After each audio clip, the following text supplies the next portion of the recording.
नमस्कार दोस्तों। गणेश चतुर्थी सनातन हिंदू धर्म के प्रमुख त्योहारों में से एक है। इसे विनायक चतुर्थी के नाम से भी जाना जाता है। आज इस वीडियो में हम आपको गणेश चतुर्थी के व्रत की कहानी सुनाएंगे। एक बार महादेव पार्वती सहित नर्मदा नदी के तट पर गए। वहाँ एक सुंदर स्थान पर पार्वती जी ने महादेव जी के साथ चौपड़ खेलने की इच्छा व्यक्त की। तब शिव जी ने कहा, हमारी हार जीत का साक्षी कौन होगा?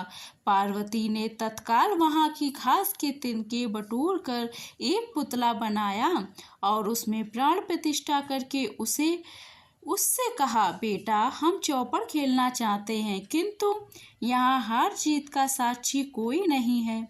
अतः खेल के अंत में तुम हमारी हार जीत के साक्षी होकर बताना, हम दोनों में से कौन जीता और कौन हारा। खेल आरंभ हुआ। देवयोग से तीनों बार पार्वती जी ही जीती।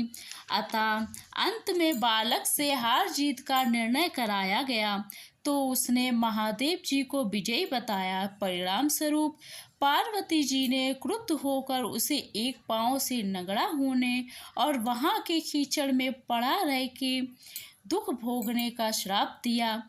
बालक ने विनम्रता पूर्वक कहा, माँ, मुझसे अज्ञानवश ऐसा हो गया है। मैंने किसी कुटिलता या द्वेष के कारण ऐसा नहीं किया है, मुझे क्षमा करें। बस श्राप से मुक्ति का उपाय बताएं। तब ममता रूपी माँ को उस पर दया आ गई और वे बोली, यहाँ नाग कन्याएं गणेश पूजन करने आएंगी, उनके उपदेश से तुम गणेश व्रत करके मुझे प्राप्त करोगे। इतना कह के वे कैलाश पर्वत चली गईं। एक वर्ष बाद वहां सावन में नाग कन्याएं गणेश पूजन के लिए आईं। नाग कन्याओं ने गणेश व्रत करके उस बालक को भी व्रत की पूरी विधि बताई। तत्पश्चात बालक ने 12 दिन तक श्री गणेश जी का व्रत किया।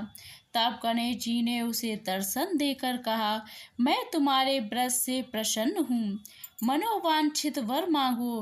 बालक बोला, भगवान, मेरे पाँव में इतनी शक्ति दे दो कि मैं कैलाश पर्वत पर अपने माता पिता के पास पहुंच सकूं और वे मुझ पर प्रसन्न हो जाएं। गणेश जी तथास्तु कह के अंतर्ध्यान हो गए।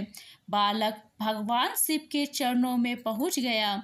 शिव जी ने उससे वहां तक पहुंचने के साधन के बारे में पूछा।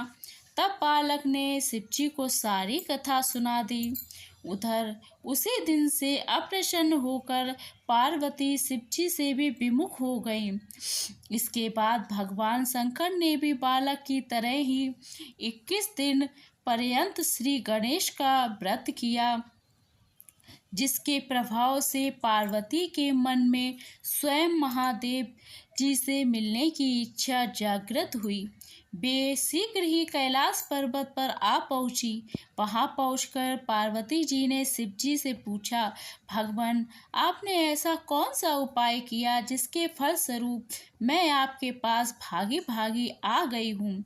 शिव जी ने गणेश व्रत का इतिहास उनसे कह दिया। अपने पुत्र कार्तिकेय से मिलने की इच्छा से 21 दिन पर्यंत 21-21 की संख्या में दूर्वा, पुष्प और लड्डुओं से गणेश जी का पूजन किया। 21वें दिन कार्तिकेय स्वयं ही पार्वती जी से मिलने आ गए। उन्होंने भी माँ के मुख से इस व्रत का महात्म्य सुनकर व्रत किया। कार्तिकेय ने यही व्रत विश्वामित्र जी को बताया। विश्वामित्र जी ने व्रत करके गणेश जी से जन्म से मुक्त होकर ब्रह्म ऋषि होने का वर मांगा। गणेश जी ने उनकी मनोकामनाएं पूर्ण की। ऐसे हैं श्री गणेश जी जो सबकी मनोकामनाएं पूर्ण करते हैं। अगर आप लोगों को मेरे द्वारा सुनाई गई गणेश चतुर्थी व्रत कथा पसंद आई हो तो मेरे चैनल को सब्सक्राइब और लाइक करें।